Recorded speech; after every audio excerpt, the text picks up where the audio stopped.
గతంలో ఇప్పటికే డాక్యుమెంట్ల ద్వారా క్రైస్తవ మతంలోకి మారినట్లు నిరూపణ ఉన్న వ్యక్తి ఇప్పుడు తిరుమలలో హిందూ డిక్లరేషన్ ఫారం సంతకం చేసి దర్శనానికి వెళ్లారు.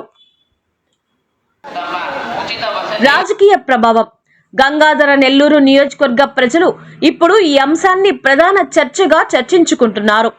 క్రిస్టియన్ అయితే హిందూ ఎస్సీ కోటా సీటు ఎలా దక్కింది అనే ప్రశ్న పెద్ద ఎత్తున వినిపిస్తోంది. రాజకీయ ప్రత్యర్థులు ఇప్పటికే దీనిని ఆయుధంగా మార్చుకొని రాజకీయంగా ప్రశ్నిస్తున్నారు. హిందూ ఎస్సీ సీటు నుండి గెలిచిన ఎమ్మెల్యే క్రైస్తవుడా, హిందూ ఎస్సీనా అన్న సందేహాన్ని కలగజేసింది. సమగ్రంగా చూసినట్లయితే 2011లో గెజెట్ ద్వారా మతం మార్పిడి రికార్డు, ప్రతి సంవత్సరం క్రిస్మస్ వేడుకల్లో చురుకైన పాల్గొనడం, స్వయంగా క్రిస్టియన్ గుర్తింపుతో వ్యవహరించడం, గూగుల్ వీడియోలు, పబ్లిక్ డాక్యుమెంట్లు అన్నీ కలిపి చూసినప్పుడు విఎం థామస్ గారు క్రిస్టియన్ మతానికి చెందిన వ్యక్తి అని చెప్పడానికి ఆధారాలు బలంగా ఉన్నాయి.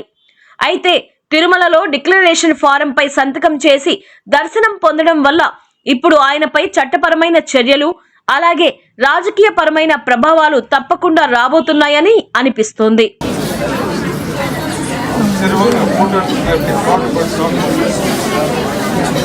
யார் தமிழ் பாட்டு பாடுவீங்க?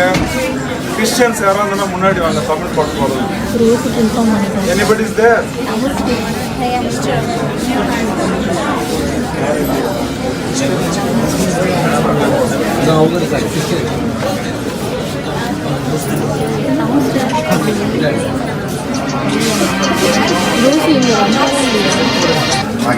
ஹலோ மேம், ரோசி வர சொல்லிட்டேன்க்கா. ரோசி வர சொல்லிட்டேன்.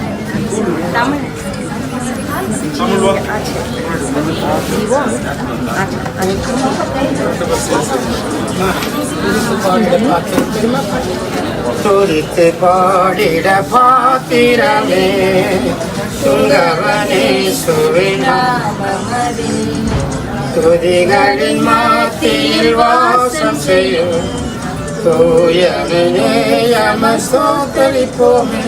அற்புதமே அவர் நடத்துதலே, ஆனந்தமே பரமானந்தமே, நன்றியாருள்ளமே மிக பொங்கிடுதே நாம். அல்லேலூயா துதி ஸ்தோத்திரம், நன்றியாருள்ளமே மிக பொங்கிடுதே நாம். அல்லேலூயா துதி சாற்றிடுவோம்.